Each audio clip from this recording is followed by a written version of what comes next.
Oh, yo! Hey, baby! Hey, baby! Oh! Straight away. Oh, princess, happy birthday! Oh, come give me cuddle. Oh, I missed you, baby. Oh, how was the plane? Personally, I think the surprise was beautiful. It was the best surprise ever. Stop. It was a good surprise. I'm so happy that you got to be here on her first birthday. Camp is hard, it's always hard. Easy saying that when we're sitting here with sunshine behind us and birds singing. Removing myself from my family and my comfort zone, but it's just one of those things that's got to be done. It's a sacrifice that has to be made. I am so tired, I can't even explain to you. Are you? The last question I've got is about the joke you made earlier about everyone pandering about Conor and that. Did I make that joke? I remember making that joke. Did I make that joke? Yeah, no, I did. No, I was just like, they all pandered to you because they was like, I don't even know, like they were all like, oh, Conor. And I was like, guys, grow some backbone. What do you mean? What do you mean? I know, because they're breast-buttered. No, but they all, everybody has a job. They're all Camp Conor, I get it. But when I get home, if you ain't cooking up as good as Glenn, oh my god, it's going to be an issue. Do you need me to start wrapping your hands as well then? Can do. But everybody has a job here. Away from the cameras, Conor Benn's daughter remains a quiet source of motivation as he prepares for Ryan Garcia, balancing the demands of an intense training camp with the responsibilities of fatherhood. Would you be looking for a knockout, or would you be trying to go into this? The most important part of your career. Like, it looks so cool, But when the pressure mounts, how do you deal with it? How do you remain focused? So I just, see how this is. This is what needs to be done. It's not, I don't really want to do this, but I just do it because I have to do it. Ryan Garcia sharpens his speed and timing, drilling combinations, refining his footwork, and pushing through conditioning sessions as September 12th approaches. Every fight, every camp is making you grow, not only physically, but as a fighter, mentally. It's like you're learning, you're absorbing, you're becoming a complete fighter. It goes with the experience, it goes with maturity. I met Ryan, he was about 14 years old. He was a kid, he was excited. Now he's a mature adult. He takes everything much seriously. He knows what's worth it to get stressed out about and what's not. When I do my training, I'm all about making things harder for myself. It ain't no joke to me. Like, I ain't all fun and games. You can't give in. You can't just wave your white flag. You can't just quit. And that's all the attitude that's come from my dad. Conor Benn pushes through another demanding running session, building endurance and maintaining his pace as the final stages of preparation for Ryan Garcia draw closer. Feeling my ass. Pretty gruesome steps. Tony's going to be up there timing him. V for victory, Winston Churchill. He's got his previous times as well. So quite leg heavy, quite lung heavy, but we'll wait and see how Conor gets on. I'm sure he's going to dominate like he does with every workout. Literally shit. Demon time. Can't run, cover me knee. So the champions are made. Sit. Conor is an incredibly explosive athlete, and he's also someone who has a big engine. Steps are great, you're going to get huge lactate accumulation in the blood, the legs are going to feel pretty heavy, I think. And Conor is just such a savage. You saw the way he was just going up there, putting a lot of force into the ground, gets into that focus mode, gets it done. His ability to tolerate lactate in the blood, so in the latter parts of the fight, that's going to be really, helpful for him and beneficial for him. Certainly when he drops low as well, he uses his legs quite a lot and then, comes up with his shots.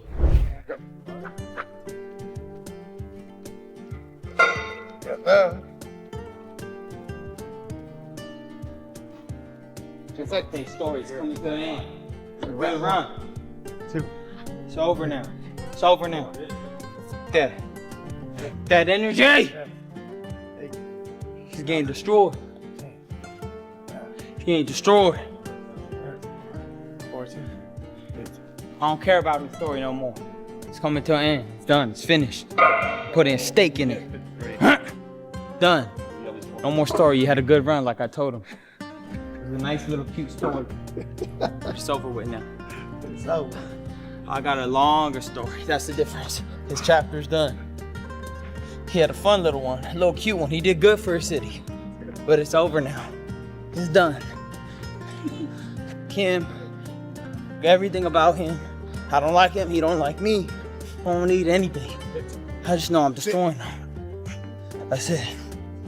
I don't like him. He don't like me. I don't need him. I'm ready, I'm coming in there to conquer him. Everything he thinks he believes in me, you're gonna see something else. Ryan Garcia's preparation extends beyond the boxing ring, with demanding strength and conditioning sessions designed to build power, stability, and endurance. Each workout adds another layer to his physical preparation. Everything he thinks, I'm showing him something new. He don't know me. You don't know me. You don't know how many miles I've run. He's not crazy like me. You don't think like me. He calls it corny. I can believe all this shit. As Garcia works through explosive movements, resistance training, and conditioning drills, the focus remains on developing the strength to maintain his speed, while staying sharp throughout the later rounds. Can do this. Him. I'm gonna make him believe my stories. I'm gonna make him believe. No.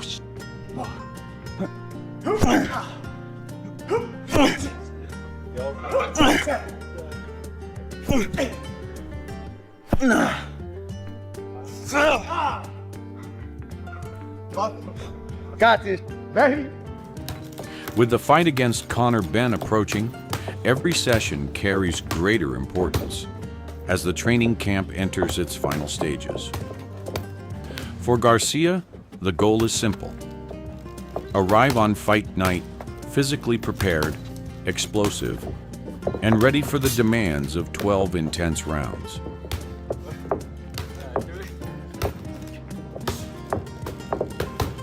You know, it's elite all the way through. And for me, if you need anyone to push you or motivate you in training, you are in the wrong game. Because if you can't get up off your ass and get it yourself, well, no one's going to make you get it. If you start relying on other people to give you that ambition or that drive or that desire, again, you're in the wrong sport. PBs all day. PBs for breakfast. Oh. Oh.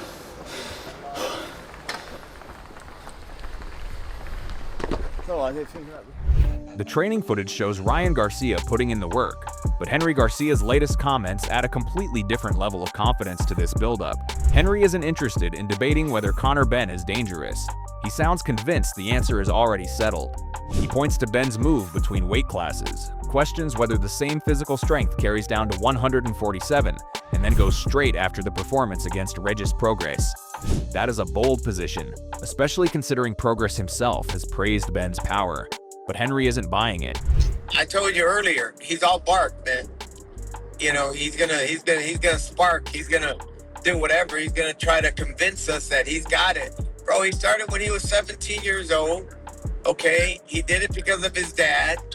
You know, more power to his dad. I like that.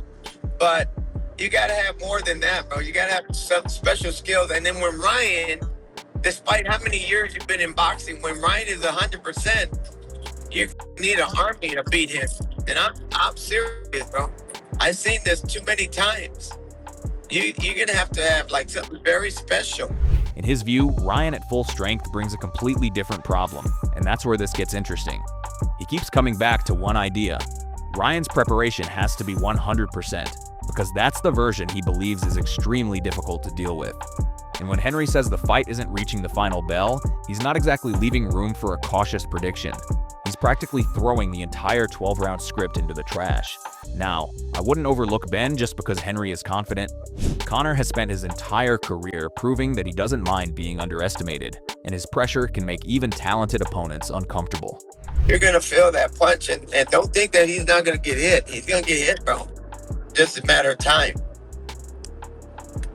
And of course, you know, I'm gonna figure things out too. So it's just, we got a good team. We're good together. Tell me, how do you feel like the fight plays out in your eyes? Well, I know, I could just tell you this, it's not gonna go 12 rounds. If he says that he's a warrior, and that we have to kill him or whatever, that's a big mistake for him. because that's exactly what we're going to do. We're not going to kill him, but we're going to definitely knock him out. But Henry's argument about the weight is worth watching closely. If Ben has to drain himself to reach 147, does that affect his stamina, durability, or power once the fight gets into the later stages? That's a legitimate question. Then Henry delivers the classic boxing mentality. Forget the old fights, forget Raleigh, forget everything behind them. The focus is Ryan Garcia versus Conor Benn. And honestly, that's the matchup we want. No excuses, no distractions, no hiding behind the buildup. Just two fighters entering the ring with completely different ideas about how this night ends. If he has that attitude, like he'll stop at nothing, amigo, that's a bad mistake. Do you think he's a better fighter than Rolly? That he's a better fighter than who? Do you think Conor Benn is a better fighter than Rolly?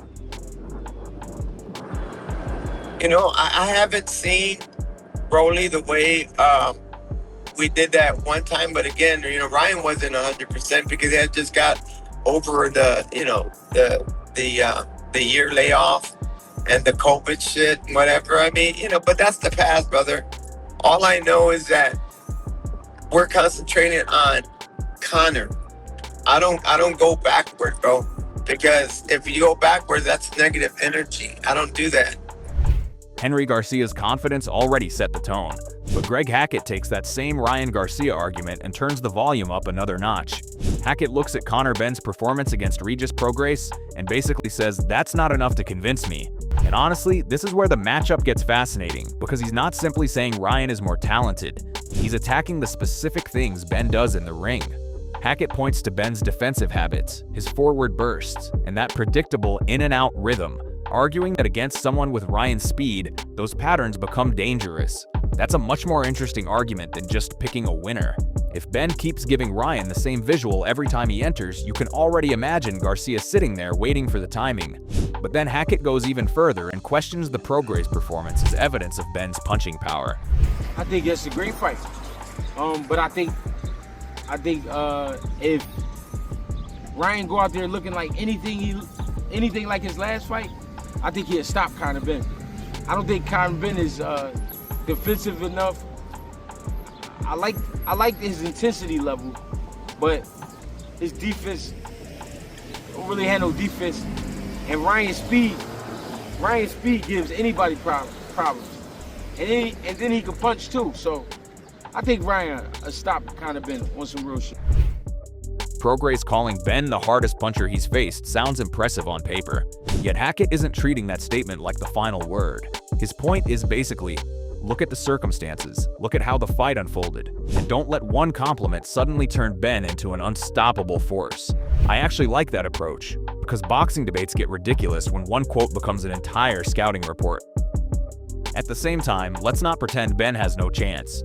His intensity is real, his physicality is real, and if he closes distance without giving Ryan clean counters, this fight becomes a completely different puzzle.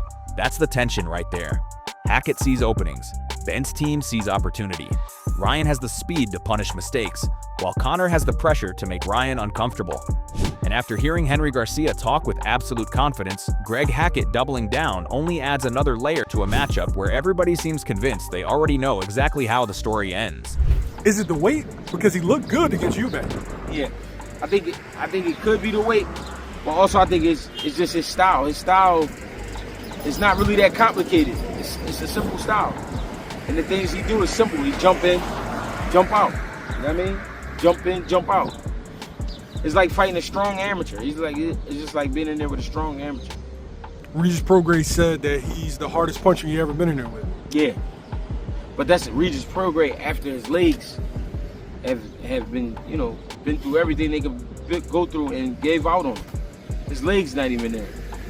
So for him to say that, that's cool, but I can't judge it off of Regis Prograis. Greg Hackett's prediction already leaned heavily toward Ryan Garcia, but Fernando Vargas takes this conversation in a completely different direction, because he's not just analyzing the matchup, he's bringing that old-school fighter mentality into it. Vargas doesn't dismiss Conor Benn at all. Instead, he keeps coming back to one question. Has Conor ever been in a situation where he simply refuses to fold?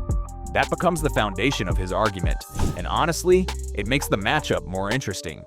Fernando points to Ryan's speed, experience, and left hook, but then immediately reminds everyone that Benn's toughness changes the equation, and I love that contrast. One side is talking about technique, the other is talking about what happens when the fight gets uncomfortable. Vargas even shares advice from his own career, explaining how boxing and movement can frustrate a dangerous puncher rather than standing directly in front of him. If you box and move, he's not gonna be able to hit you, he's gonna get mad. He's gonna tell you, come on, and you're gonna say, no, I'm too smart. And all that happened. And guess what? Also, what? If you are doing your job boxing and beating the shit out of him like the way you're gonna do it, by boxing to the right, to the left, using your angles, he's gonna quit. I go, what? What do you mean? Why are you saying that? You wanna know why he's gonna quit, Fernando? Why? Because he already did it one time. If you did it one time in your life, you don't care no more. You'll do it 2, 3, 4, 5, 6, 7, 8. That's a completely different lens from Hackett's breakdown. Then, out of nowhere, the conversation shifts toward Emiliano Vargas, and Fernando throws out that 3-year challenge to Ryan. Now hold on, this interview just went from Ryan versus Conor to planting the seeds for another potential storyline down the road. That's boxing for you.